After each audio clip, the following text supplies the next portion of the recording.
All right, the best teaching practice I chose to research was co-teaching. That is when two teachers from a different emphasis come together and they collaboratively teach the same classroom. So it's not like a teacher and a teacher's aide or like a student teacher.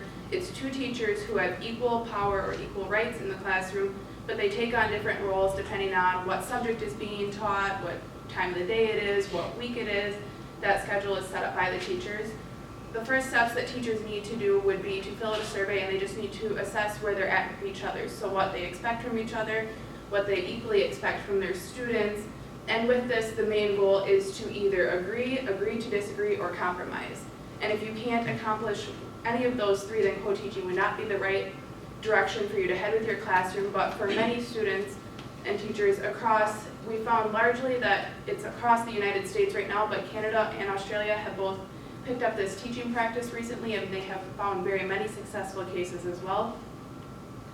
The most common classroom that you can see is when it's special education joining a general education classroom. So simply what that means is instead of having like the special ed students off in a separate classroom or giving them separate time to work on their own, they're interacting with their other peers in the classroom throughout the day. So they're all meeting the same standards, they're making new friends who they wouldn't see typically outside of their classroom. Having two teachers in a classroom allows more time for students to ask individual questions, because you're not waiting just for that one teacher to cover an entire classroom. You have double help, but it also allows the general education students to help the special education students, and then they feel, many cases found that the students themselves found more meaningful in their classes, and they were holding themselves to higher standards because they knew they had other students to help throughout. A big issue that we found right away was that teachers are not being trained for this throughout their post-secondary education. When they were coming to classes, they were trained in their specific subject, but they were never trained how to continually work with another teacher in the same classroom.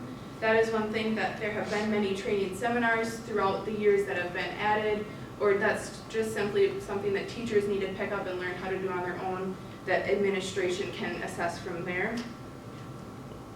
Issues with the structure. So we found block classes are more and more common, especially throughout secondary education. I'm sure most of you at least, have seen a block class in your high school time.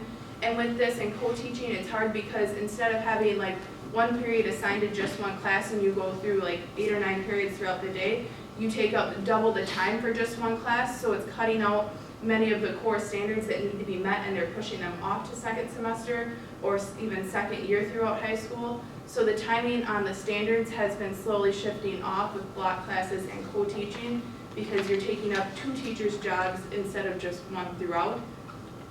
That was addressed in many schools by simply shortening the block class hours, but there still hasn't been a good way to work around it that students have found. The other thing with this is the timing of scheduling, because both teachers have to continually schedule their classes together. And as we know, outside of school, teachers do not live the same life. Some have kids at home, some don't. Some work other part-time jobs, some just have all the free time in the afternoon, which is very uncommon. Some may coach or be involved with a club, while others have that time to work. So making a set schedule for teachers to work together is something that has been improving as we've learned how to co-teach, but it's something that still needs a lot of work to be done. And then simply why to co-teach is if you have a large classroom and you feel that one teacher could not handle it, and you have a smaller special education classroom, say making up of only 3 or 4 students, it's easier to incorporate them into the general ed classroom, and then you have both teachers in there to cover the entire class size, to make sure standards are being met for everybody, and to make sure all questions or timing in school is answered so students aren't staying after school later and later into their day. It creates a better environment for all students. Like I mentioned earlier, friends are being made that weren't typically found. Students are holding themselves to higher standards, even in the elementary level.